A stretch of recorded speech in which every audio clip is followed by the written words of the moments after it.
Hello guys, हमने एक novel start किया था दी हाउस मेड सीक्रेट, जो कि लिखा है फरीना मैकफadden ने। और आज हम स्टार्ट करने जा रहे हैं इसका चैप्टर 7। लेकिन चैप्टर स्टार्ट करने से पहले मेरी एक रिक्वेस्ट है कि अगर आपने हमारे चैनल को अभी तक सब्सक्राइब नहीं किया तो काइंडली सब्सक्राइब कीजिए, लाइक और शेयर करना ना भूलिए। तो चलिए शुरू करते हैं। मिली। जब मैं लॉन्ड्री चला देती हूँ और थोड़ा सा ऊपर का एरिया साफ कर लेती हूँ, हालांकि वहाँ ज़्यादा कुछ करने को नहीं होता, तो मैं नीचे किचन में चली जाती हूँ डिनर बनाने के लिए। खुशकिस्मती से फ्रिज के दरवाजे पर एक लिस्ट लगी होती है जो मेरे लिए छोड़ी गई है। ये एक प्रिंटेड मेन्यू है पूरे हफ्ते का, जिसमें रेसिपीज और ग्रोसरीज लेने के लिए स्पेसिफिक इंस्ट्रक्शंस लिखी होती हैं। कुछ लिखा हुआ हाथ से भी लिखा गया है, और लिखाई कुछ ज्यादा ही नाजुक लगती है, शायद किसी औरत की हो, लेकिन कहना मुश्किल है। जैसे जैसे मैं इंस्ट्रक्शंस पढ़ती हूँ, मुझे अपनी जॉब का शौक कम होता जा रहा है। पेट ट्यूसडे को ओलिवर्स डेलिकेटसन से शाम 4 बजे से पहले लेना ज़रूरी है। अगर सिर्फ टेरिन मिल रही हो तो मत लेना, ऐसे में फ्रेंकोइस से पेट ले लेना। पेट को पीजेंट ब्रेड पर लगाना है जो लंदन मार्केट से लेना है। एक स्लैब लेना है और आराम से स्प्रेड करना है। ऊपर से कॉर्निचन रखना है जो मिस्टर रॉयल से मिलता है। मैं सिर्फ ये सोच रही हूँ, ये पेट क्या होता है और कॉर्निचॉन क्या चीज़ है।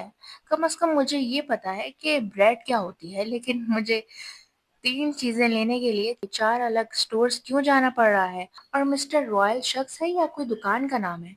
अच्छी बात यह है कि सब कुछ डिटेल में लिखा हुआ है, रेसिपीज डेट्स के मुताबिक सॉर्टेड है। तो मैं सिर्फ आज की डेट ढूंढती हूँ और डिनर बनाना शुरू कर देती हूँ। कॉर्निश गेम है। ठीक है, ये इंटरेस्टिंग होगा। 2 घंटे बाद लॉन्ड्री हो चुकी है, कॉर्निश गेम है ओवन में पक रही है और वाकई उसकी स्मेल काफी अच्छी आ रही है, अगर मैं खुद ही कह लूं। डाइनिंग रूम में 2 लोगों के लिए टेबल सेट हो चुका है, तो अब मैं बस किचन में खड़ी हूँ, उंगली घुमाते हुए, और इंतजार कर रही हूँ कि खाना रेडी हो। उम्मीद है कि ये 7 बजे की मील टाइम के साथ ही तैयार हो जाए, क्योंकि टाइम पर डिनर काफी स्ट्रिक्ट है। जैसे ही ओवन खोलती हूँ ताकि कॉर्निश हैंड चेक कर सकूं, एलिवेटर के दरवाजे जोर से खुलने की आवाज आती है। यूं उसे 1 मील दूर से भी सुन सकते हो। भारी कदमों की आवाज हॉलवे में गूंजती है और वो करीब आती जा रही है। वेंडी!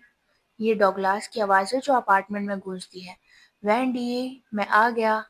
मैं किचन के दरवाजे पर आकर स्टेयरवेल की तरफ देखती हूँ जो दूसरी मंजिल को जाता है। मैं एक पल रुककर सुनती हूँ, शायद गेस्ट बेडरूम का दरवाजा खुले और मुझे आखिरकार इनफेमस मिसेस गैरिक की एक झलक मिल जाए, लेकिन कुछ नहीं होता। हेलो।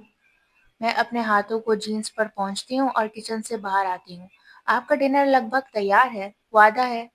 डॉगलास लिविंग रूम में खड़ा है, उसकी नज़र स्टेयरवेल पर लगी है। बेहतरीन, बहुत शुक्रिया मिली, कोई बात नहीं। मैं भी उसकी नज़र का ताक़ुब करती हूँ ऊपर की तरफ। क्या आप चाहते हैं कि मैं मिसेस गैरिक को बुला दूँ? हम्म। वो Victorian style oak dining table की तरफ देखता है जहाँ 2 लोगों के लिए प्लेट्स लगी हुई हैं। ऐसा लगता है जैसे रानी खुद डिनर के लिए आने वाली हो। मुझे लगता है कि वो आज रात मेरे साथ नहीं बैठेंगी। क्या मैं उनके लिए प्लेट ऊपर ले जाऊं?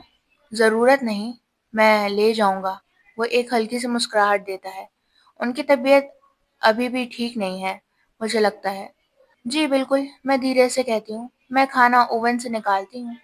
मैं जल्दी से वापस किचन में जाती हूँ, कॉर्निश गेम हैन को ओवन से निकालती हूँ और ये काफ़ी ज़बरदस्त लग रही है। मतलब इस बात को देखते हुए कि मैंने इसे कभी पहले बनाया नहीं और इसके बारे में सिर्फ किताबों में सुना था।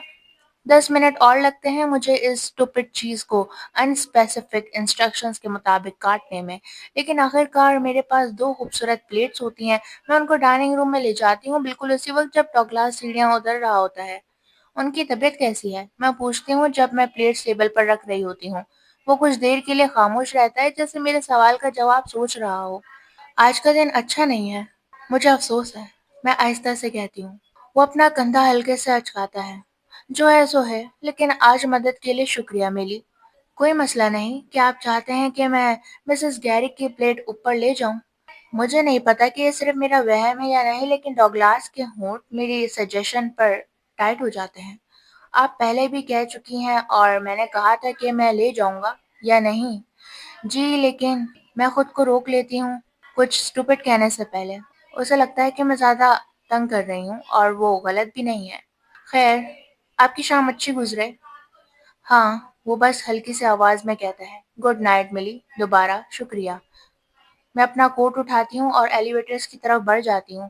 ایلیویٹر کے دروازے بند ہونے تک میں سانس رو کے کھڑی رہتی ہوں، پھر میرے کندھے ڈھیلے پڑ جاتے ہیں۔ پتہ نہیں کیا بات ہے، لیکن اس اپارٹمنٹ میں کچھ ایسا ضرور ہے جو مجھے بے چین کر دیتا ہے۔